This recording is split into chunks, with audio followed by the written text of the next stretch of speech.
Hello class, this is Demetrius Wilson, BA 121 Sales. We are now on Chapter 7, Prospecting and Qualifying, the power to identify your customers. Very important to identify will be your current customers and who will be your long-standing customers, who will give you referrals, and who may be your short-term customers who may give you bad reviews and deter some business coming your way. For the video ride-along, the video prospecting features Lisa Peskin, again, a sales trainer at Business Development University. She shares her tips on identifying new customers. So just make sure that you watch that video. And then the video right along with discussion questions are always there. Very great supplemental tool. Explain the role of prospecting in the selling process. List two differences between prospecting and qualifying with suitable examples, right? So prospecting is just like prospecting for gold. You don't know for sure if it's there. Then as you get further in the selling process and you get less customers, you qualify and you say, okay, well, this is a customer who can purchase it. A lot of people may want your product or service, but everybody cannot afford it. Our chapter objectives for this chapter: explain the role of the 7 steps of the selling process, understand the role prospecting plays in the selling process, identify resources to use when prospecting, and understand how to identify prospective employers. Always great. At the end of the chapter, we talk about things like looking for the employers that you would like to be employed by. A lot of times people think that you only have to be bonded and held by the fact that an employer wants you. What about the companies that you actually want to work for? 7.1 wants you to go over that on your own. You can pause it here or you can look at it in the textbook. The 7-step selling process, right? So you start with prospecting and qualifying, then you go to pre-approach and then approach and further down the line. So I want you to look at each step, understand it, and know how your sales process should actually be going. So prospecting, we'll start with that. A vital role in the selling process. Value of a lead. Customers who give the just looking, quote unquote, response are valuable leads, right? So if you're just looking, that means possibly in some months we will be just buying. If such customers are not followed up and qualified, their business goes to a competitor, right? So you can't just always look for the wham bam, thank you ma'am ones, just buyers. You also need to look for those ones to build your pipeline. The sales funnel is an illustration of the way a sales process begins with a large pool, right? So you got this big pool of prospects and ends with a more focused number of buyers. Technological tools can help identifying, qualifying, and prioritizing prospects. We'll talk a little bit about that, how technology has changed everything, including the way that we sell. Examples: collaborative communities and online resources. And there's our funnel right there, traditional sales funnel. So you see the leads. If you look at that the leads is huge. It's a lot there, right? The prospects, right, then it gets a little bit smaller, and then the customers gets even smaller than that. Because your prospects, hey, yeah, I want to buy it, but you know what, my financing isn't great. I'm sorry. So you want to prioritize your leads, just like you prioritize your work that you do throughout the day. What's most important? Let's deal with that first. And if I have a company that's worth $300 million, yes, I'm going to call them before I call the company that's only worth $1 million. The video sales funnel discusses ideas on how to accelerate the sales funnel, organize it more productively, and maximize your leads. Prospecting, again, by the role in the selling process. So to decide which prospects you should invest your time in pursuing, create a profile of your ideal buyer. So this is my ideal buyer, that they work in this industry, that they have this type of need, and they want to sign long-term contracts, right? Whatever it is, we all work in different industries. So what is the ideal customer, ideal buyer in your industry? What particular qualities and characteristics will define this individual or company? What specific problems, so that's consumer versus business to business, what specific problems would this buyer have that your product could solve? And in what ways should the buyer be compatible with you or your organization? So where do you find prospects? You find them everywhere. As you can see, there's a very extensive and long list. Top 10 power prospecting list, so existing customers, because you want to resell and upsell. Referrals, you get referrals from those existing customers. Networking and social networking, all right? So you're out at a social event. You're obviously networking. You have your business cards ready and available. Business directories in print, online databases and directories, newspapers, trade publications, trade shows and events, advertising and direct mail, cold calling, and be a subject matter expert. People will come to you and you will make more sales. Effective cold calling. I'm sure some of you guys have done it before. I've done it to a great extent in a prior place of employment. And it is one of those things that you will learn a lot from if you're cold calling over the phone or if you're cold calling going knocking on doors.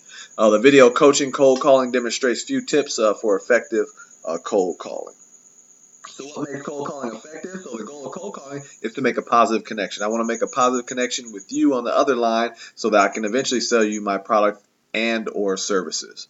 A cold call is a perfect way to find out at what stage the lead is in his buying or his or her buying process. Seth Godin interview. This video, How to Flip the Sales Funnel, it features Seth Godin. So he talks about flipping the funnel. So think about the funnel we saw. It was big to small, which means turning the funnel into a megaphone, turning it around into a megaphone, right? And letting your best customers act as your salespeople. Find out who's having a great customer or client experience and tell them, hey, we want you to talk to everybody about how great our company is, and we're going to give you some discounts and give you some free months of whatever.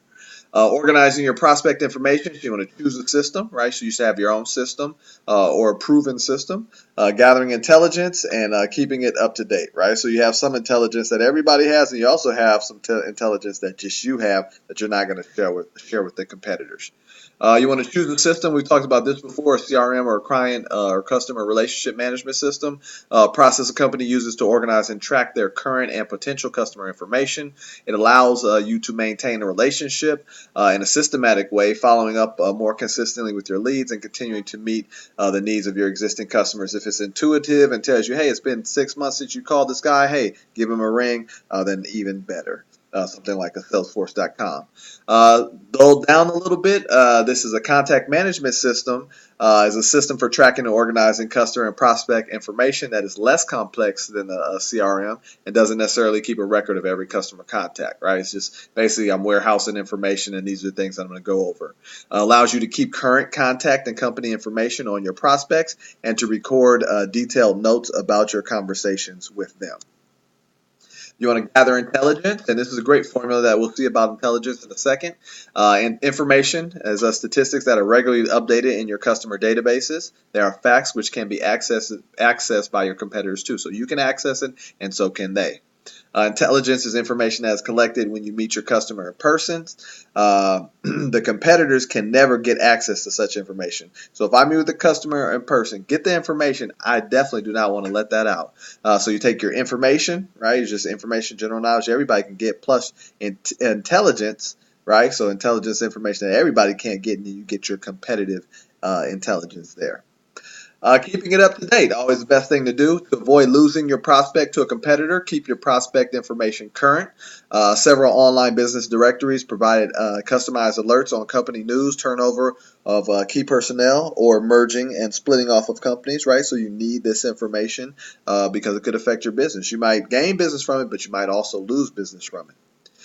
Qualifying your prospects, you always want to qualify people. Everybody does not want to buy from you. You just have to know and understand that. 5 questions to help you meet your qualifying objectives. Does your prospect have a need? Right? If they have a need, then they'll definitely work with you. Does he or she have the authority to make the buying decision? Right? We want to get to the right person, the person who makes the actual decision, not just the initiator. Does he or she have the resources to purchase product or service? Does he or she have the willingness to purchase the product? And do you have access to the influencer or the decision maker, right? So you want to qualify your prospects. Managing your prospect base. So once you have qualified them and maybe make some sales and you have your prospects, not that far yet, but you have your prospects, you want to manage your prospect base. So once you have qualified your prospect, the next step is making an action plan, a specific plan to approach each customer. So what's my plan of attack?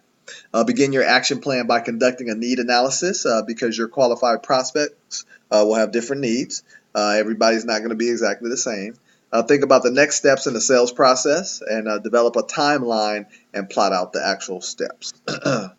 I'm telling you, this is, some of you may think like this is the best part because it shows me how to sell myself within the organization that I want to work for. How to use prospecting tools to identify 25 target companies. There's 3 steps to prospecting for the right employer. Build your build your ideal company profile. So what does that company look like? Make a list of the 25 target companies and forget about to whom it may concern. Right, so I want you to look at this on your own, but it has the sources of finding your target companies. Obviously, a lot of internet searches, a lot of looking through Google. But I'm sure we could all find our ideal company. Qualifying prospective employers for things to consider. So, company's website, right? You want to check that out. Insider perspectives, company news, company stats. One interesting one that falls under insider perspective that I always use now is Glassdoor. And that Glassdoor, I think it's Glassdoor, or is it Glass Ceiling? I'm not sure, but I believe it's Glassdoor. You can you can maybe I'll check that and verify you guys and give you guys a site. You can check out the company that you're looking at going to work for, and you can see all the good, the bad, and the ugly about that company that has been posted. So I make that as a key tip to go look at. Now, if I look at something and some stuff is bad, it's not going to scare me off because a lot of times the people who fill those things out are disgruntled, don't necessarily like the company anymore. But I do want to check out and see what the type of office environment is. Very best slide for you guys, right? Slide 26 in this chapter is a summary. The 7-step selling process refers to the sequence of steps salespeople follow each time they take a sale or they make a sale. Begin searching for leads by building an ideal customer profile to help you target your search efforts. Prospecting involves creativity and knowledge, right? So you're going to be creative and have a good degree of knowledge. And to get the job you want, you need to prospect to find prospective employers. And that's it for chapter 7. So make sure that you take your quiz, do your homework assignment, and then roll on over to chapter 8 because we are still in the process of the class where we're doing 2 chapters for every week. So that's it for me. I want you all to have a good day and a great week.